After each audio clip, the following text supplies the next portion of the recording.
하나님 말씀은 히브리서 6장 13절부터 20절까지 보겠습니다. 제가 한 절, 여러분이 한 절 교독합니다. 신약성경 358페이지 히브리서 6장 13절로 20절까지입니다. 하나님이 아브라함에게 약속하실 때에 가리켜 맹세할 자가 자기보다 더 큰 이가 없으므로 자기를 가리켜 맹세하여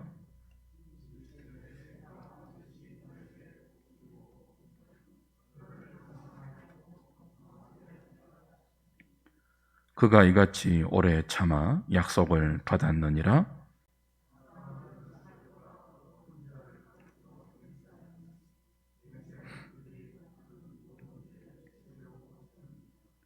하나님은 약속을 기업으로 받는 자들에게 그 뜻이 변하지 아니함을 충분히 나타내시려고 그 일을 맹세로 보정하셨나니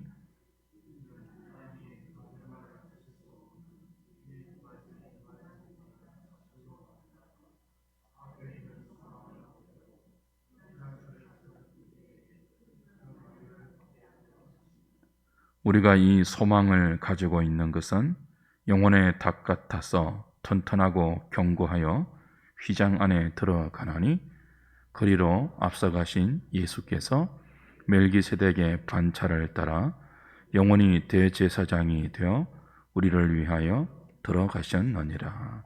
아멘.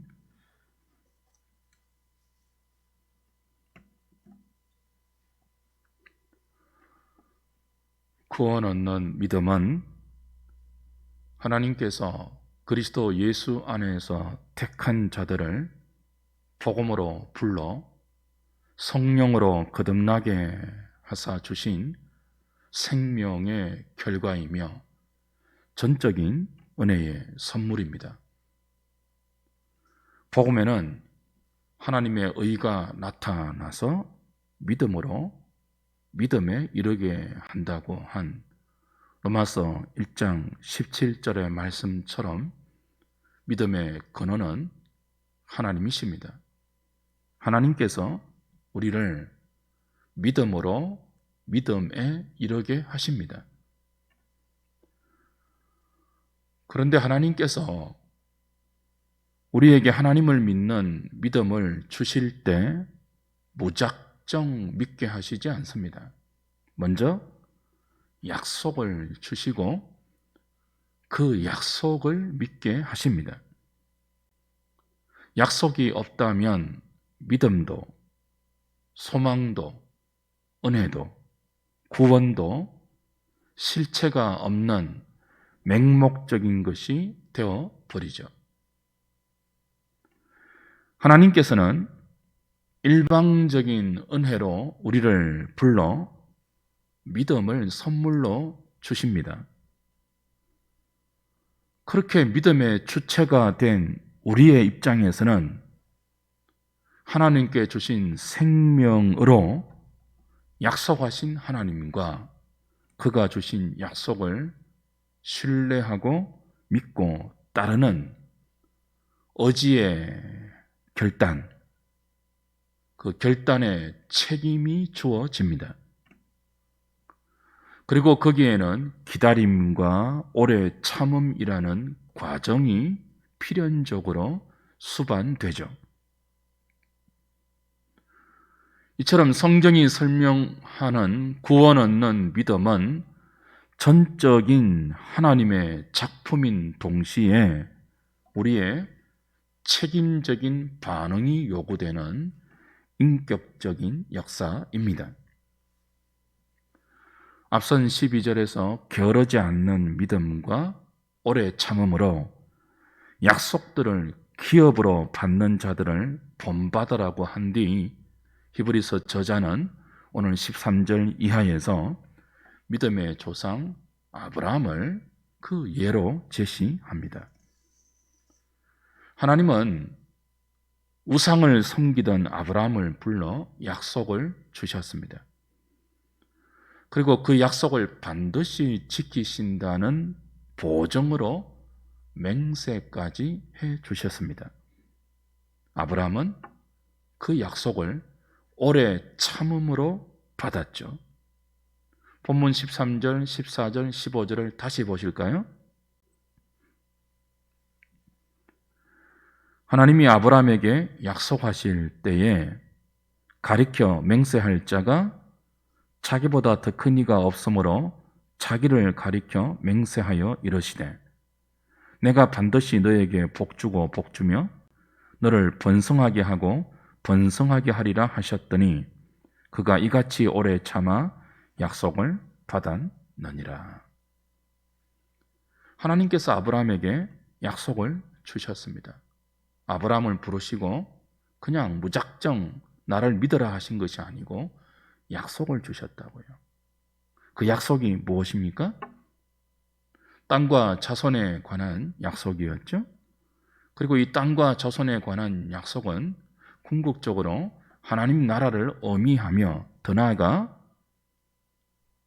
그 나라의 실체 되시는 예수 그리스도를 주시겠다는 약속입니다. 너에게 복 주고 복을 주고 번성하고 번성하게 하겠다는 그 복의 근원이 되게 하신다는 약속 또한 하나님 나라를 너를 통해서 온 세상에 확장시키겠다는 약속이죠. 창세기 12장 1절 2절 가보실까요? 아브라함을 부르시는 장면이죠. 창세기 12장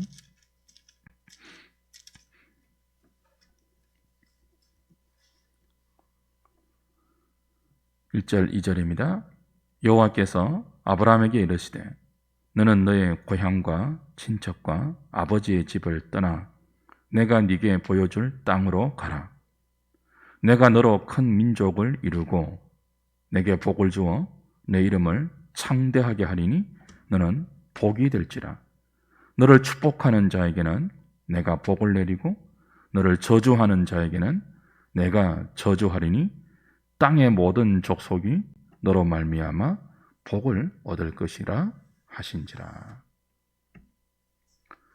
이때 아브라함의 나이 75세였고 본토 친척 아비 집에서 우상을 팔고 사는 세상 나라에 속한 인생이었습니다.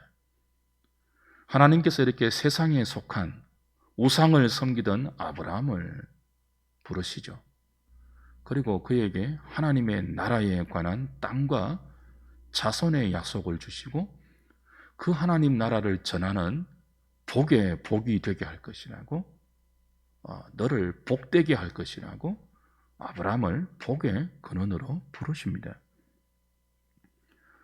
이 하나님의 약속처럼 아브라함이 큰 민족을 이루어서 하나님 나라의 복을 전하는 복의 근원이 되려면 1차적으로 자식이 있어야 돼요.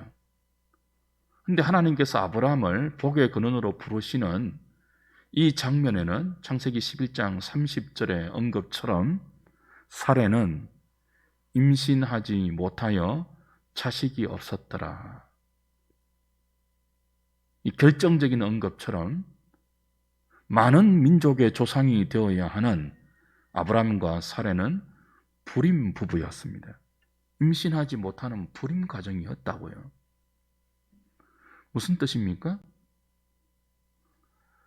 구원과 그 구원을 담고 있는 하나님의 나라는 나의 힘, 나의 능력으로는 도무지 얻을 수 없는 불가능한 것으로 전적인 하나님의 은혜와 그 은혜에 근거한 약속으로 시작된다는 뜻입니다. 우리의 구원은 그 구원을 담고 우리에게 허락되는 하나님의 나라는 그렇게 약속을 주신 하나님께서 자신의 신실함을 설득하고 가르쳐서 그 약속을 신뢰하도록 우리를 이끌어가 마침내 어떤 말씀이라도 하나님을 믿는 믿음으로 순종하는 자리까지 만들어 가시는 하나님의 역사입니다. 그 과정이 아브라함의 입장에서는 때로는 의심, 때로는 불신앙, 때로는 좌절, 때로는 믿음과 확신의 순간들이 반복되면서 실패와 성공을 거듭하는 오래 참음과 기다림의 시간들로 주어집니다. 창세기 12장에서 아브라함을 불러 21장까지 약속을 주신 하나님께서 아브라함의 실패와 성공, 그리고 그 모든 믿음의 여정의 걸음 속에서 그의 믿음을 만들어 가시고 그의 믿음을 이삭을 바치는 자리까지 자라게 하시는 하나님의 설득, 하나님의 인도하심이 잘 나타나 있습니다. 하나님께서 아브라함을 불러 약속을 주신 얼마 뒤 아브라함이 가나안 땅에 들어왔음에도 불구하고 그 땅에 기근이 임하죠. 아브라함이 기근을 피해서 애굽으로 내려갈 때 자기 아내 사레를 누이로 속이고 바로에게 팝니다. 그리고 자기 목숨을 구차하게 연명하죠. 참 부끄러운 실패 아닙니까? 하나님께서 초월적으로 개입하셔서 바로를 책망하시고 아브라함에게 사례를 다시 돌려주십니다. 그 은혜를 경험함에도 불구하고 분명히 이 사건은 내가 살려고 아내를 팔아버리는 참 해서는 안 될, 하지 못할, 입에 담지 못할 부끄러운 실패가 분명합니다. 그러나 우리가 알다시피 그 부끄러운 실패로 말미암아 아브라함은 오히려 자기를 부르시고 약속하신 하나님의 신실하심과 붙들어 주심과 보호하심과 책임지심을 배우게 됩니다. 참 역설이에요. 실패를 통하여 하나님의 하나님 되심을 배우고 자신의 철저한 어리석은 민낯을 보게 되는 거죠. 그렇게 하나님을 배운 아브라함이 13장에 가면 조카 롯에게 풍성한 땅, 그 땅을 양보하는 믿음의 여유를 이제 가지고 그 롯이 사로잡혀 갔을 때 가병을 일으켜 조카 롯을 구출해 오는 믿음의 용기까지 갖게 됩니다. 그럼에도 불구하고 창세기 15장에 가면 약속과 달리 아직 자식을 받지 못한 현실 속에서 하나님께서 다시 아브라함에게 나타나시죠. 그리고 자식에 관한 약속을 다시 주십니다. 약속을 다시 주십니다. 확인시켜 주십니다. 아브라함의 반응이 어떻죠? 여전히 사라의 불임을 알고 있는 아브라함은 그 하나님의 약속을 믿지 못합니다. 그러자 하나님께서 아브라함을 밖으로 이끌어내어 하늘의 별을 보여주시죠.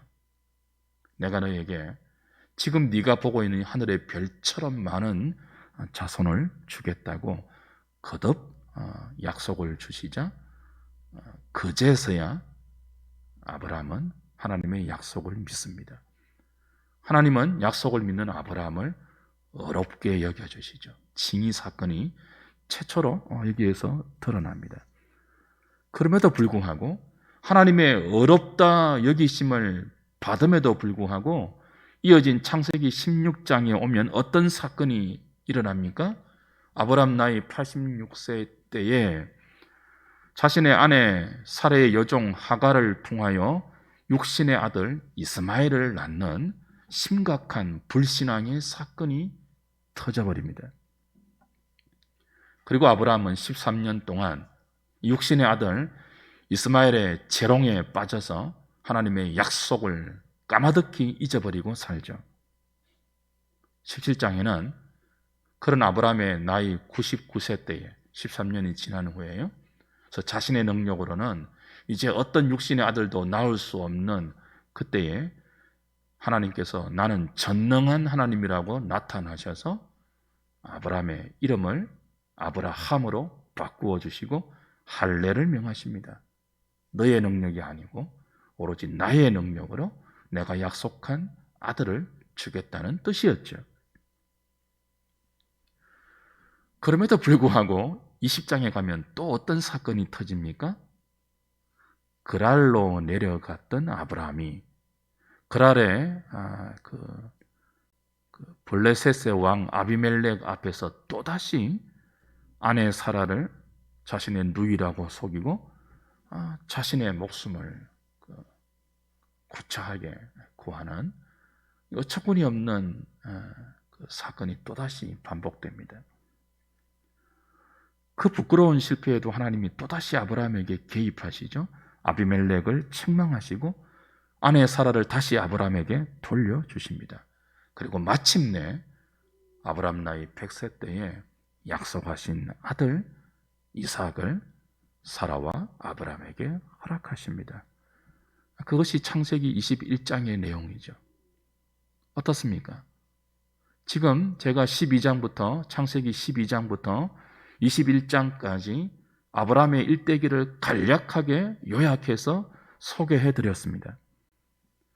이 요약된 아브라함의 그 인생을 보니 아브라함이 위대한 믿음의 사람입니까? 아니면 하나님께서 정말 당신의 모든 열심과 사랑을 다 아브라함에게 쏟아내셔서 그로 하여금 하나님을 믿게 하시고 또 그의 믿음을 더 큰 믿음으로 자라게 하고 계십니까? 후자 아닙니까? 아브라함은 늘 믿다가도 의심했습니다. 그리고 또 믿음의 사람이라고는 상상할 수 없는 넘어짐과 실패를 거듭 반복했습니다.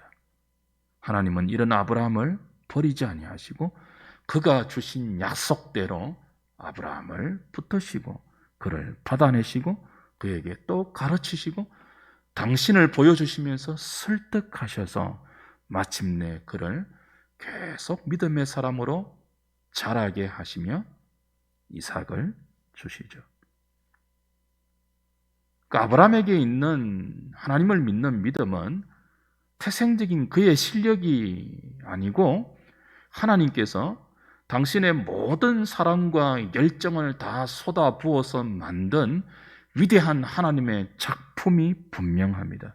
그럼에도 불구하고 하나님은 아브라함의 넘어짐과 실패와 모든 좌절을 포함한 부르심 받은 이후에 그의 걸음 여정을 믿음으로 오래 참았다라고 인정해 주십니다. 모든 실패와 성공이 반복되는 아브라함의 일생을 그의 신앙의 여정이라고 인정해 주세요. 이게 은혜입니다. 아브라함이 잘한 부분만 아브라함의 신앙의 여정이라고 칭찬한 것이 아니고 그가 상상하지 못한 불신앙과 의심과 좌절로 실패하고 넘어지고 쓰러지는 그 순간도 아브라함이 믿음으로 걸었던 믿음의 여정으로 인도해 주시며 심지어 그가 오래 참았던 기간이라고 말씀해 주시는 거예요. 아브라함은 이 은혜로 약속의 아들 이삭을 받습니다. 그리고 그 모든 과정에서 하나님이 얼마나 신실하신 분이며 하나님이 인생과 다른 믿고 신뢰할 만한 믿음의 대상인지를 배워 이제는 그 하나님께서 자신에게 어떤 말씀을 하시더라도 기꺼이 순종하는 자리까지 이끌려가죠. 그것이 창세기 22장에 오면 이삭을 바치는 사건으로 이어집니다. 어느 날 하나님께서 그렇게 오랜 시간을 참아 기적으로 받은 독자 이삭을 모리아산에서 번제로 바치라고 하는 믿지 못할 이해하기 힘든 시험을 주시죠. 여기에 아브라함이 어떻게 반응합니까? 두말하지 않습니다. 따지지 않습니다. 아침 일찍 일어나 이삭을 찾기 위해 이삭을 데리고 모리아 산으로 갑니다. 그리고 내가 이삭을 죽인다 할지라도 하나님이 그 이삭을 다시 살려주신다는 부활의 신앙을 가지고 이삭을 잡으려고 하죠. 그때 하나님께서 내가 너의 나를 경외하는 믿음을 이제 보았다라고 이삭을 다시 아브라함에게 돌려주십니다. 그리고 오늘 히브리서 저자가 인용한 이 맹세까지 하면서 아브라함에게 약속을 다시 반복해 주시는 장면이 나옵니다. 창세기 22장 16절 17절 가보십시오.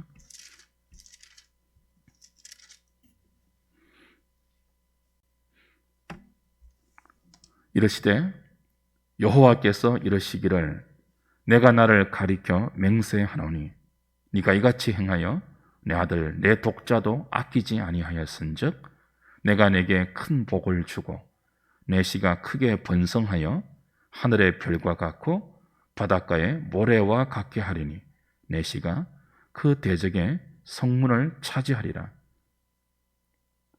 또 내 씨로 말미암아 천하 만민이 복을 받으리니 이는 내가 나의 말을 준행하였음이니라 하셨다 하니라. 즉, 이 창세기 22장의 말씀을 오늘 히브리서 저자가 인용하면서 본문 전체를 이제 이끌어 가고 있습니다.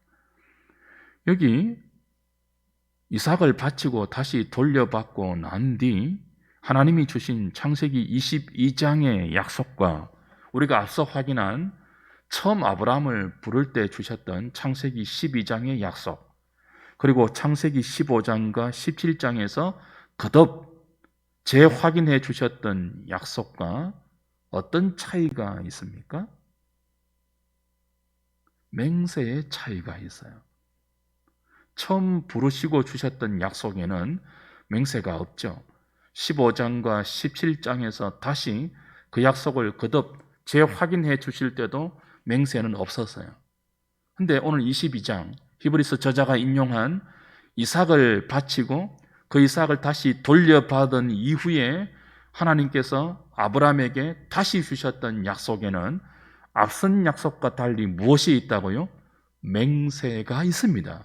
하나님의 맹세가 있고 이 맹세는 아브라함의 후손으로 부름받은 저와 여러분들이 동일한 믿음의 여정을 순례길로 걸어갈 때 반드시 기억해야 할 중요한 의미가 들어 있습니다. 맹세는 보증이죠. 사람들은 자기의 말과 자기의 약속을 다른 사람들이 믿어주지 않을 때 자신보다 더 큰 권위를 빌어와서 그 권위의 이름을 보증으로 내세워 자신의 말에 대한, 자신의 약속에 대한 담보로 삼습니다. 그러나 하나님은 인생과 달리 약속하신 것은 반드시 지키시는 신실한 분이죠. 그리고 하나님보다 더 큰 권위가 없어요. 그러니 하나님께서는 당신이 하신 약속에 대해 맹세하실 필요가 없습니다. 그럼에도 불구하고 당신의 이름으로 우리에게 맹세하신 이유가 무엇입니까? 우리의 연약함 때문이에요. 하나님의 약속을 쉬이 믿지 못하고 자주 의심하고 자주 불신앙에 빠지는 우리의 미련함과 우리의 연약함을 아시기 때문에 맹세까지 동원해서 보증하시는 것입니다. 이것을 히브리서 저자는 본문 16절, 17절에서 이렇게 언급하죠. 다시 히브리서 6장 가보십시오. 16절, 17절 같이 읽어보겠습니다. 사람들은 자기보다 더 큰 자를 가리켜 맹세하나니 맹세는 그들이 다투는 모든 일의 최후 확정이니라. 하나님은 약속을 기업으로 받는 자들에게 그 뜻이 변하지 아니함을 충분히 나타내시려고 그 일을 맹세로 보증하셨나니.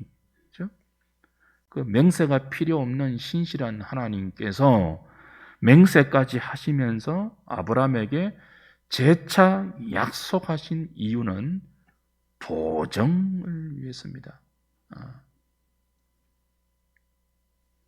아브라함이 자기 힘으로 낳을 수 없는 약속의 아들 이삭을 은혜로 얻었습니다.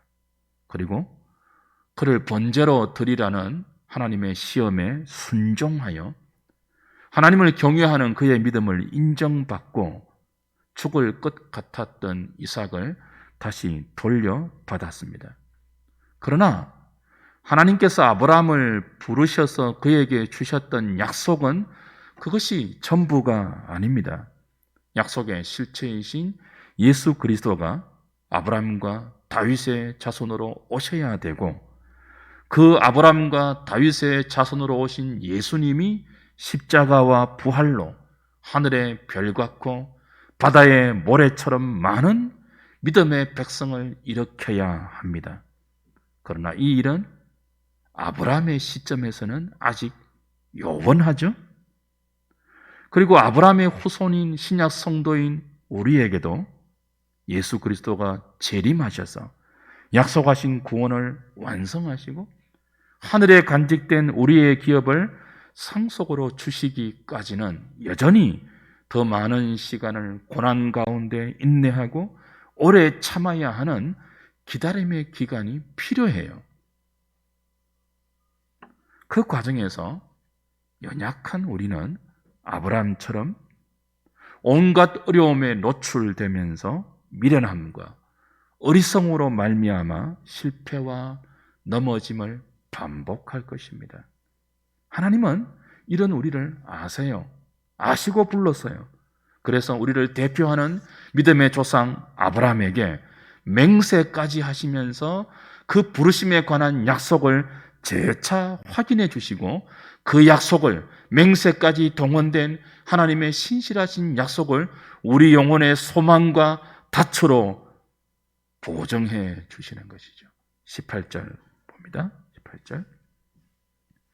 히브리서 6장 18절. 이는 맹세로 보정하신 그 약속은 이는 하나님이 거짓말을 하실 수 없는 이 두 가지 변하지 못할 사실로 말미암아 앞에 있는 소망을 얻으려고 피난처를 찾은 우리에게 큰 안위를 받게 하려 하심이라. 우리가 약속을 기업으로 받기까지 믿음의 길을 인내로 걸어가야 하는데요. 무엇을 바라보아야 할까요? 그 믿음의 여정을 오래 참는 인내로 걸어갈 때 무엇을 바라보고 참아야 하죠? 무엇을 소망하면서 그 믿음의 여정을 걸어가야 하죠? 우리 자신의 믿음이 아닙니다. 우리를 믿음으로 이끌어 가시는 하나님의 약속, 맹세까지 하시면서 그 약속을 지키는 하나님의 신실하심과 사랑, 그것이 우리의 소망이고 우리 영혼의 견고한 닻입니다. 그 하나님의 사랑과 신실하심이 하늘에 간직된 기업을 약속으로 받아내는 날까지 쉬지 않고 우리를 인도하시고 이끌어 가실 것입니다. 그 은혜, 하나님의 은혜로 신실하게 우리를 지키시고 약속을 이루어 가시는 그 하나님의 은총과 사랑이 믿음의 길을 걸어가야 하는 우리의 유일한 소망입니다. 그래서 오늘 본문은 이렇게 끝이 나죠. 19절, 20절입니다. 우리가 이 소망을 가지고 있는 것은 영혼의 닷 같아서 튼튼하고 견고하여 휘장 안에 들어가나니, 그리로 앞서가신 예수께서 멜기세덱의 반차를 따라 영원히 대제사장이 되어 우리를 위하여 들어가셨느니라. 파도가 일고 바람이 심하게 불 때 닻은 바다 밑창에 힘있게 박혀 배가 파손되지 않도록 붙들어 줍니다. 그것이 닻이 하는 역할과 기능이죠. 성도가 걸어가는 믿음의 여정에도 배의 닻과 같은 영혼의 닻이 있습니다. 이 영혼의 닻은 바다 밑 물속으로 박히는 닻이 아니고 휘장 안으로 들어가는 튼튼하고 견고한 닻입니다. 휘장 안은 지성소, 하나님의 임재를 의미하는 지성소를 말하죠. 1년에 단 한 차례씩 대제사장만이 대속죄일에 들어갈 수 있는 지성소에 멜기세덱의 반차를 따른 우리 주 예수 그리스도가 우리의 영원한 대제사장이 되셔서 십자가의 죽음으로 성소와 지성소를 막고 있는 휘장을 가르고 들어가셔서 이제는 누구든지 예수 그리스도를 믿는 자들이 지성소 안에 있는 하나님의 보좌 앞으로 나아갈 수 있게 하셨고, 주의 이름을 힘입어 때를 따라 돕는 은혜를 받게 하셨습니다. 그분이 우리가 믿는 도리의 사도이며 우리의 큰 대제사장이 되시는 예수 그리스도이십니다. 그분이 오래 참음으로 걸어야 하는 우리의 믿음의 여정에 하나님께서 준비하신 영혼의 닻이며 우리의 유일한 소망입니다. 신자의 인생에도 얼마나 어려움이 많습니까? 주를 따라가는 믿음의 길인데 주께서 부르셔서 그의 손을 잡고 그와 함께 걸어가는 복된 여정인데 얼마나 고난이 많습니까? 세찬 풍랑은 또 얼마나 우리를 자주 흔들어 댑니까? 그때마다 우리가 피해야 할 피난처가 어디입니까? 우리가 의지해야 할 우리 영혼의 닻은 무엇입니까? 바로 예수 그리스도이십니다. 주님이 우리보다 미리 고난 가운데서 오래 참는 믿음으로 하나님의 보호자 앞으로 휘장을 뚫고 들어가셔서 거기서 우리를 위하여 중보하며 우리를 인도하고 계십니다. 멜기세덱의 반차를 따른 주님이 영원한 우리의 대제사장 되심으로 우리의 천국 입성도 그분이 맹세하신 보증에 의하여 완전히 보정되어 있습니다. 확실히 보장되어 있습니다. 주 안에서 사랑하는 여러분, 우리의 소망 되시고 우리 영혼의 닻이 되시는 예수 그리스도가 우리를 구원하기 위해서 영문 밖으로 나아가 능욕을 짊어지고 십자가의 죽음을 담당하사 지성소 휘장을 활짝 열어주시고 그 안으로 들어가 우리보다 먼저 하나님의 보좌 안에 들어가셨습니다. 그러므로 그를 믿고 따르는 저와 여러분도 휘장 안에서 때를 따라 돕는 하나님의 은총을 받아 그것으로 끝나지 않고 주님과 함께 영문 밖으로 나아가 예수 그리스도의 증인이 되어야 하며 그 그리스도의 증인이 되기 위해서 고난 가운데도 오래 참는 믿음을 요구받고 있습니다. 예수 믿고 고난도 없이 세상의 복만 기대하는 나태하고 안일한 신앙생활의 유혹에 빠져있는 히브리서 독자들을 향하여 히브리서 저자는 그 유혹을 이겨내고 하늘에 닻을 둔 신자로 땅의 고난을 오래 참음으로 견디며 선을 행하고 나누어 주기를 힘쓰는 하늘의 신령한 복을 받은 거룩한 나그네와 행인의 삶을 살라고 격려하고 촉구하고 있습니다. 그것이 고난 중에 있는 히브리서 독자들을 붙드는 히브리서 저자의 위로이며 권면이며 동시에 엄중한 경고이기도 합니다. 히브리서 13장 12절 이하를 찾고 말씀을 맺죠. 히브리서 13장 결론 부분입니다. 12절부터 16절을 같이 보겠습니다.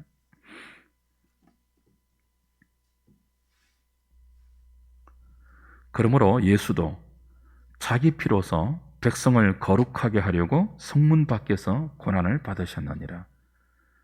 그런즉 우리도 그의 치욕을 짊어지고 영문 밖으로 그에게 나아가자.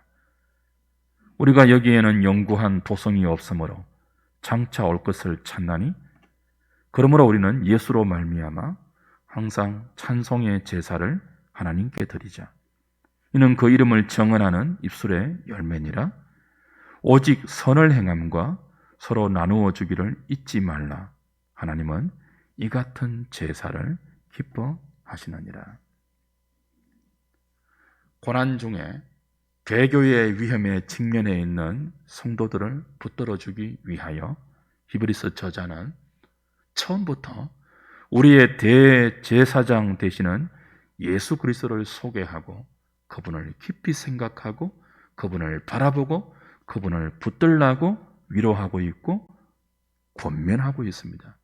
그리고 그렇게 하지 못할 때 주어지는 엄중한 경고도 동시에 하고 있죠. 이 메시지의 마지막 결론 부분이 13장입니다. 어떻게 주어진다고요? 세상의 소망을 두고 고난을 피하려고만 하지 말고 이 세상 도성이 아닌 하나님이 약속하신 영구한 도성을 소망하면서 우리보다 먼저 거기에 가신 주의 능력을 너희들도 짊어지고 영문 밖으로 나아가라고 권면합니다. 미련한 우리를 불러 약속을 주시고 천성을 향한 믿음의 여정을 걷게 하신 주의 은혜를 찬송하면서 선을 행하라고 하십니다.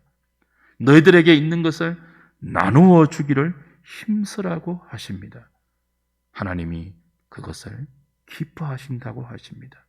저와 여러분은 하늘에 속한 신령한 복을 받았고 그 복의 완성을 약속으로 받아 하늘에 간직된 썩지 않고 더럽혀지지 않고 녹슬지 않는 그 기업을 우리의 유산으로 상속받기까지 천성을 향한 거룩한 나그네로 행인으로 걸어가야 할 믿음의 여정에 초대받아 우리 주 예수 그리스도와 함께 이 길을 갖고 있습니다. 고난이 온다고 어찌 이 길을 피하여 다른 신앙으로 도망갈 수 있겠습니까? 그건 우리의 도피처가 아닙니다. 우리 영혼의 닻이요 유일한 소망이며 우리의 완전한 도피처가 되시는 예수 그리스도를 바라보면서 그분이 우리를 위해 영문 밖으로 나가 능력을 짊어진 것처럼 우리도 그리스도의 정인되는 삶을 위하여 기꺼이 우리 몫의 고난을 짊어지고 자기 십자가를 지고 선을 행하며 나누어지기를 힘써하라고 말씀하십니다. 고난받는 우리에게 이것이 히브리서 저자의 위로이며 권면이며 동시에 경고입니다. 어떻게 반응해야 하겠습니까? 하나님이 기뻐하는 우리의 남은 생에 될 수 있도록 주님 앞으로 나아가 소망 되신 그분을 굳게 붙들고 믿음의 여정을 잘 걸어가는 우리 한우리 식구들 다 되시기를 주님의 이름으로 부탁드립니다.